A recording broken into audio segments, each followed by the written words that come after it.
students, I am Dr. G.S. Sodhi.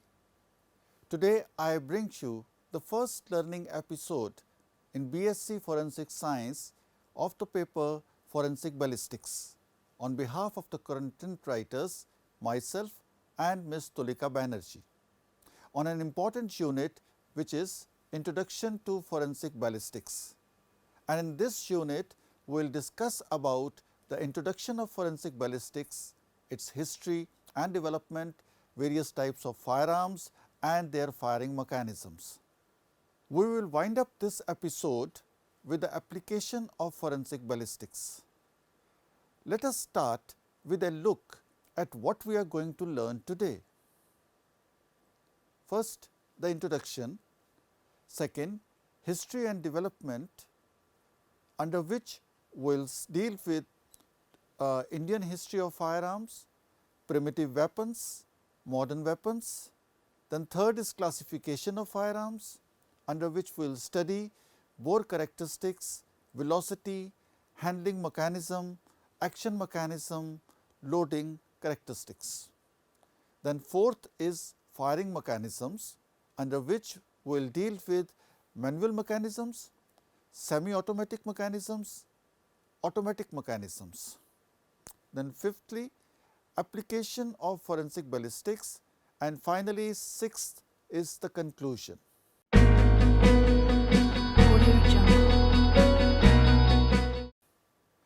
The science of mechanics dealing with launching, flight behavior and the effects caused by projectiles is known as ballistics. It mainly deals with the science of designing of projectiles to achieve the desired performance.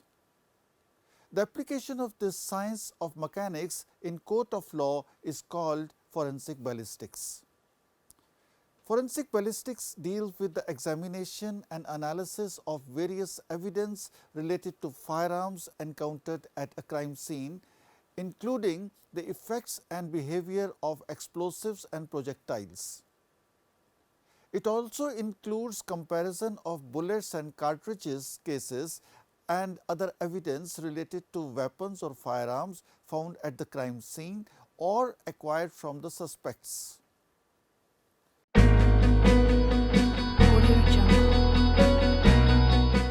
According to Indian Arms Act 1959, a firearm means a weapon of any description designed or adopted to discharge of a projectile or projectiles of any kind by the action of an explosive or other forms of energy, including artillery, hand grenades, Wright pistols, or a device designed or adopted for the discharge of a noxious liquid or gas. Firearms have been frequently used in the past and are continuously getting improved in their efficiency and working.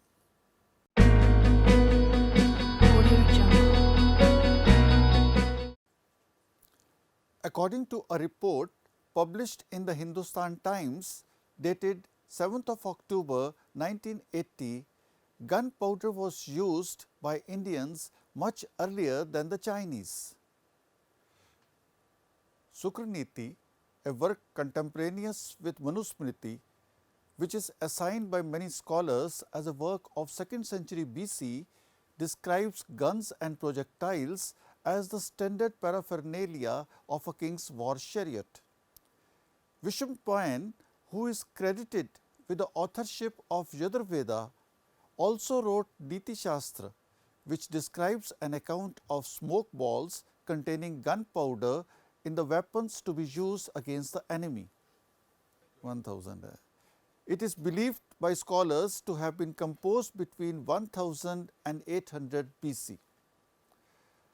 Operak G mentions that gunpowder is known in Sanskrit literature as Agni Churma or fire powder, and the expression Nalika in the text refers to the guns made out of bamboo pipes in ancient India. He further adds that they even made elephants of clay which could be exploded from a distance through a fuse to destroy an invading army. China invented gunpowder and firearms in the 9th century and 14th century respectively. These inventions were later transmitted to the Middle East and Europe.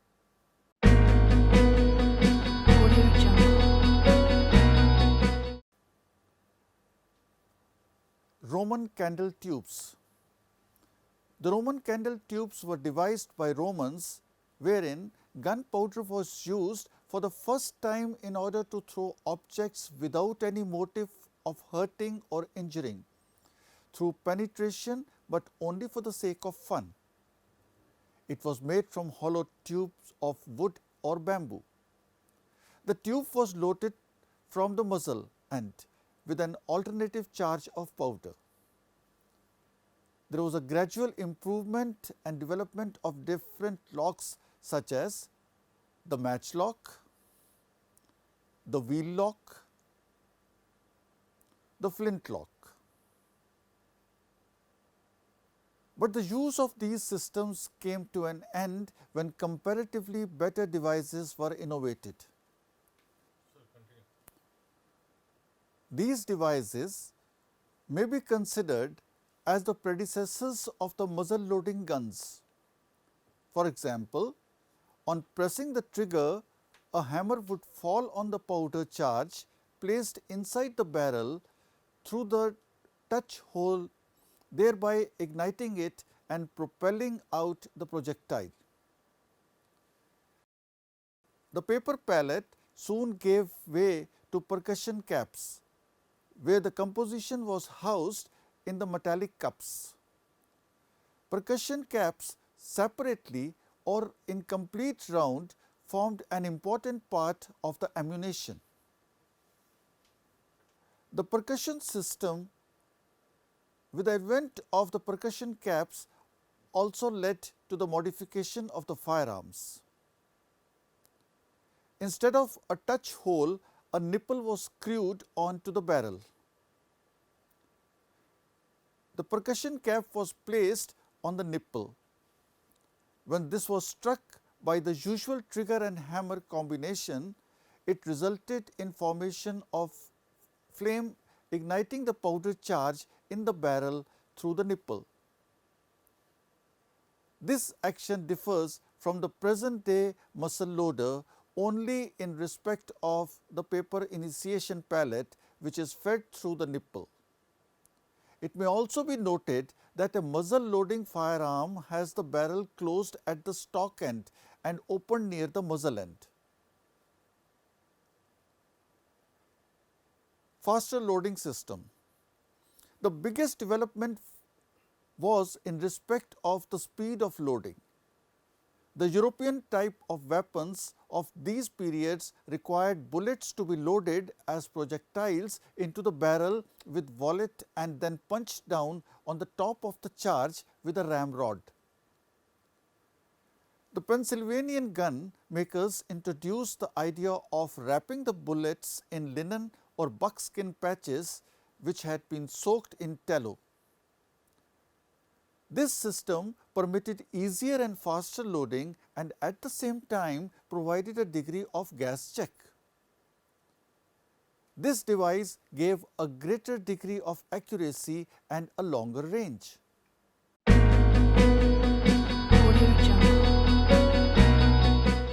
The sports activities of Romans resulted in the manufacture of muzzle loading guns and later on breech loading weapons in which a cartridge was loaded through the breech end of the barrel. This was followed by the development of rifle arms with which even distant targets could be aimed precisely. With the advent of automatic weapons, it is now possible to fire up to 10 cartridges in 1 second. The modern weapons, which can be easily handled, carried and operated by a single person, are called small arms. These include handguns, named pistols or revolvers, which are fired with one hand.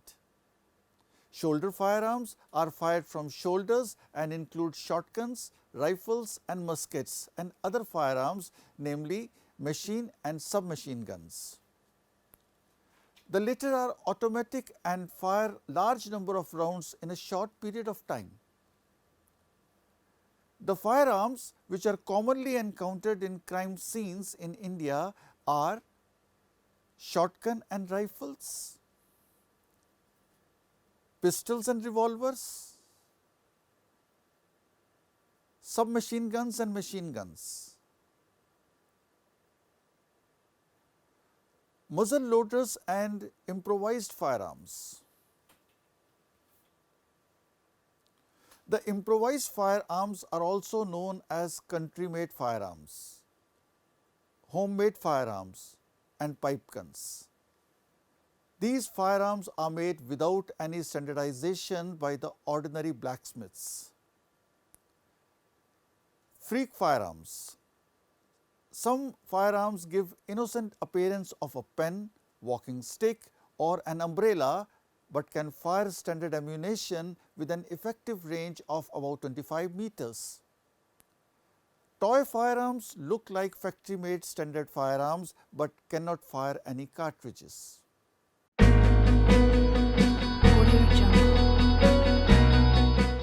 Firearms can be classified on the basis of following characteristics.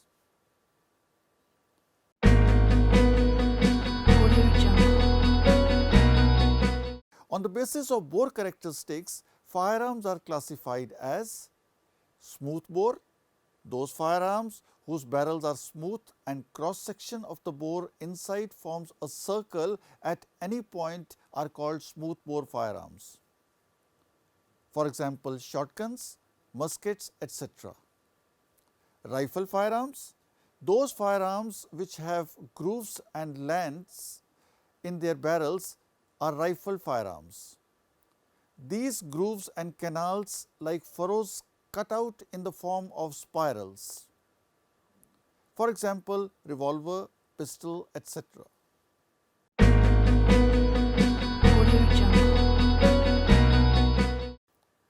On the basis of velocity, firearms are classified as low velocity.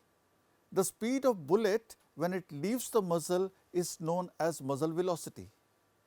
Hence, those firearms which have low muzzle velocity are known as low velocity firearms. Examples include revolver and pistol. High velocity. Those firearms which have high muzzle velocity are known as high velocity firearms. Examples include rifle, light machine gun, heavy machine gun and so on.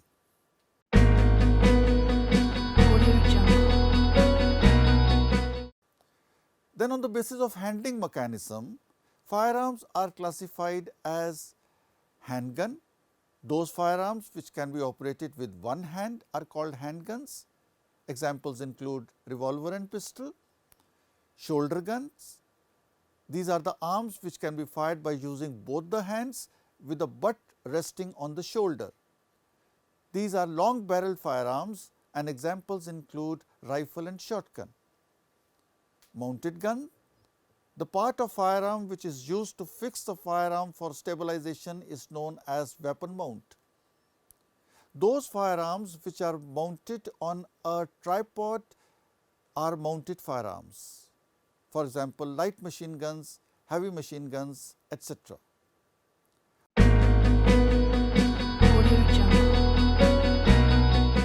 On the basis of action mechanism, firearms are classified as manual firearms, those in which cartridge is loaded to the chamber manually after firing of every round. Examples are revolver and shotgun.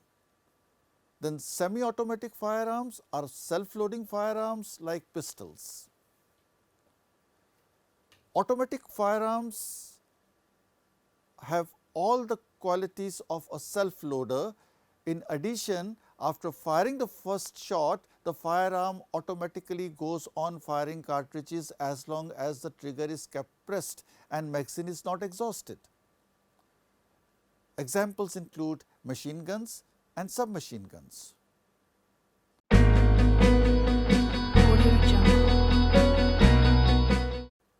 On the basis of loading characteristics, firearms are classified as muzzle loaders, A muzzle loader firearm is one in which the projectile is loaded from the muzzle end, for example, cannon. Then breech loaders. A breech loading firearm is the one in which the projectile is loaded from the breech end, for example, all modern firearms.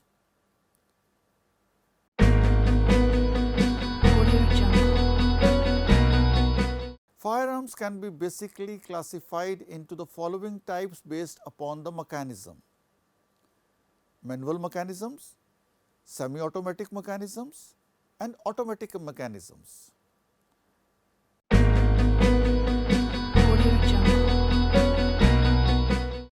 In the manual mechanism firearms, the important feature is that the cartridge is loaded to the chamber manually after firing of every round. In these types of mechanisms, the cartridge filled magazine is locked into the firearm if it supports auxiliary feeding mechanism, from which every single cartridge can be loaded and fired from the firearm. When the part of the action is moved, it catches the cartridge from the magazine or otherwise feeding sections and pushes it into the chamber where it is ready to be fired. But merely loading is not sufficient to fire a cartridge. There are certain other parameters which are needed to be taken care of, and one such factor is cocking of the firearm. In order to strike the percussion cap of the cartridge, it is important that the cartridge case should be in the line to that of firing pin, and that firing pin must exert sufficient force which subsequently creates a primary detonation of the primer composition. Classification of manual firing mechanism. Manual mechanism can be classified into bolt action mechanism. Bolt action firearms operate by opening and closing a bolt. The bolt can be lifted up and back to see whether the chamber is loaded. Generally, if the chamber is loaded, a cartridge is ejected when the bolt is opened. In bolt action weapons, a turning bolt slides in an extension to the barrel. This is basically the same system as in turn bolt used to lock a door. Pushing the bolt forward brings the bolt face into battery with the breech end of the barrel and cocks up the striker or the firing pin. Turning the bolt then locks it into place via bolt lugs, engaging with slots in the barrel extension. The mechanism combines the firing pin, a spring, and an extractor, all contained in a locking breech block. Lever action mechanism. In the lever action mechanism, a trigger guard is fixed below the trigger in normal position. When it is pushed forward, a rod is pulled backward and it extracts the fired cartridge and cocks the firearm. Consequently, the carrier bolt is pushed upward, which carries live cartridge. When the lever is brought to its normal position, the rod placed in the live cartridge in the chamber and in carrier block takes its original position and firearm is ready to fire. Once a lever action gun is cocked, the only way to uncock it is to clutch the hammer and pull the trigger. Slide action mechanism. In slide action weapons, also known as pump action or trombone action, the breech block is attached through operating rods to a movable fore end. On pulling back the fore end, the mechanism locking the breech block to the barrel is released. By pulling the fore end to the rearmost extent of its travel and then pushing it forward, the empty cartridge case is ejected, a fresh round is loaded into the chamber and the action is cocked. Brake action mechanism. A brake action is a type of firearm where the barrel or barrels are hinged and can be broke open to expose the breech. There is a knob under the barrel through which a pin passes and the barrel twirls in this pin. There is also an aperture cut into the other side of the knob, where the barrel is closed back in place. The user turns the lever in front of the trigger guard, which pushes a projection into the slot, thereby keeping the barrel from moving upwards. When the barrel is tilted upwards, the user can remove the old cartridges, insert the new cartridges into the barrel and then close and lock the mechanism.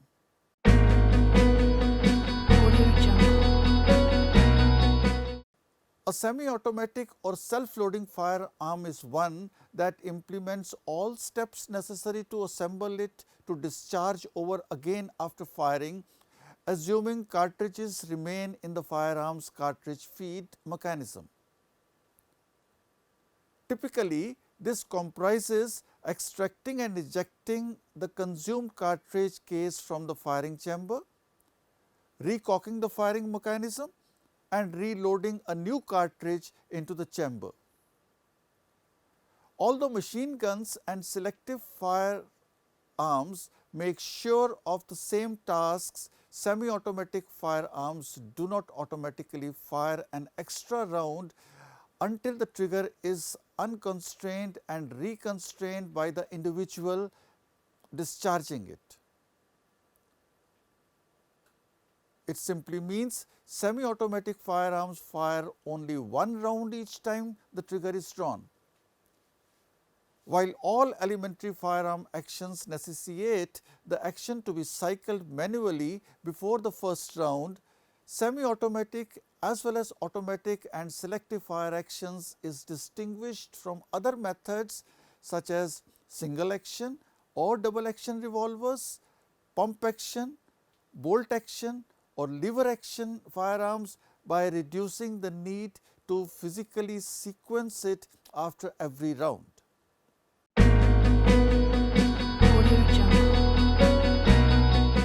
An automatic action is one which continues to fire as long as the trigger is kept pressed.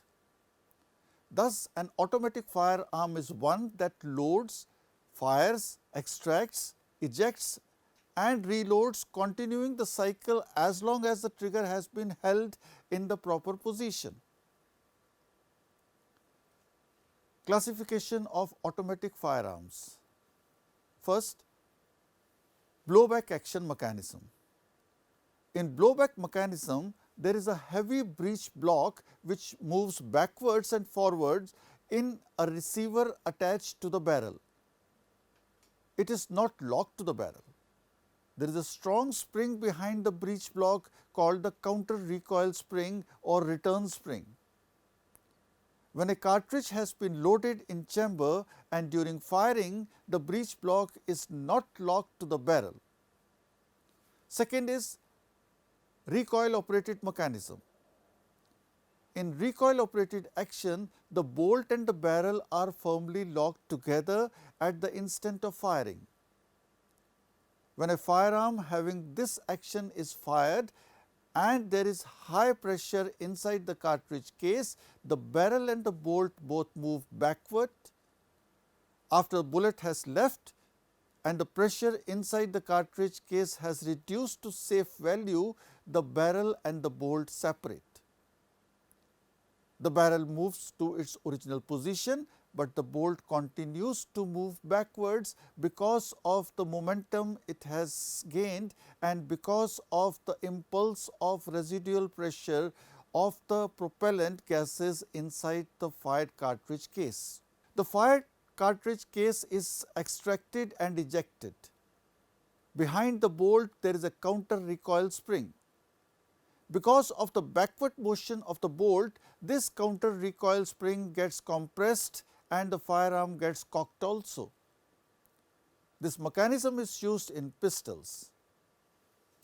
Third is the gas operated mechanism. This action is used in most of the high velocity rifles like AK-47, 7.62 mm self-loading rifles and so on. In this action, there is a small hole drilled in the barrel, and when a bullet is fired, the gases just behind the bullet move through this hole and exert pressure on a piston. The piston is connected to a bolt. The bolt gets unlocked from the barrel and moves backwards when extraction and ejection of the fired cartridge case takes place.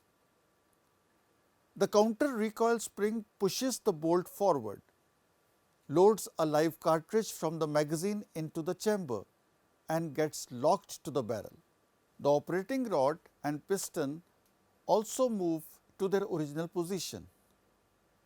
The firearm can now be fired if it is in semi-automatic mode, but if it is in automatic mode, it will continue to fire till the trigger is kept pressed or the magazine becomes empty.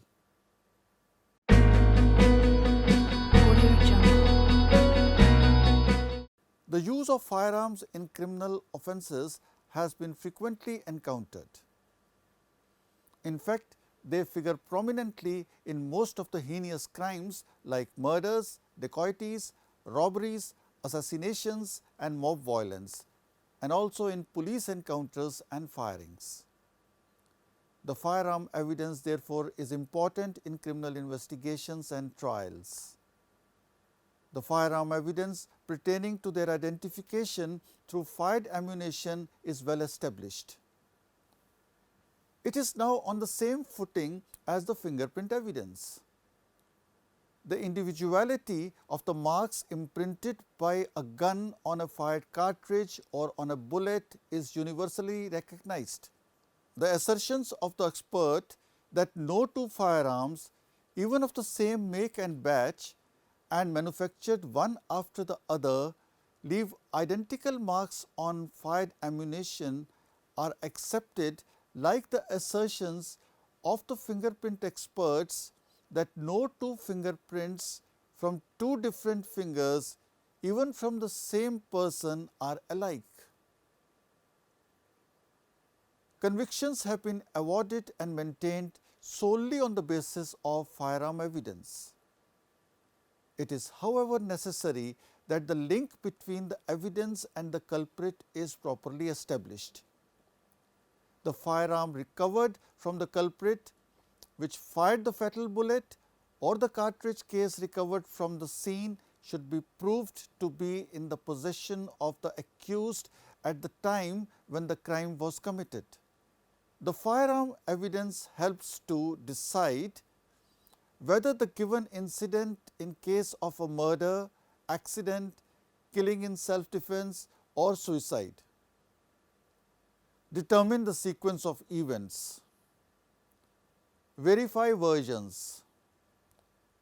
Establish the direction, range and the number of firearms. Distinguish between real and fake incidents. Ascertain whether the injury is fatal or non-fatal.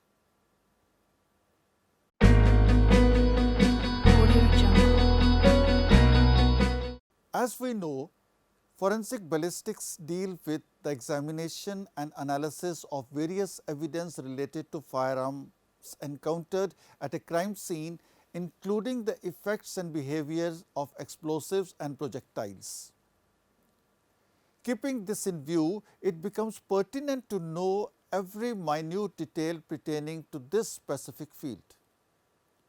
It is indeed important for one to study the advent of firearms, use of specific components such as propellant, primer, bullet and pellets, classifying features by which firearms are categorized, etc.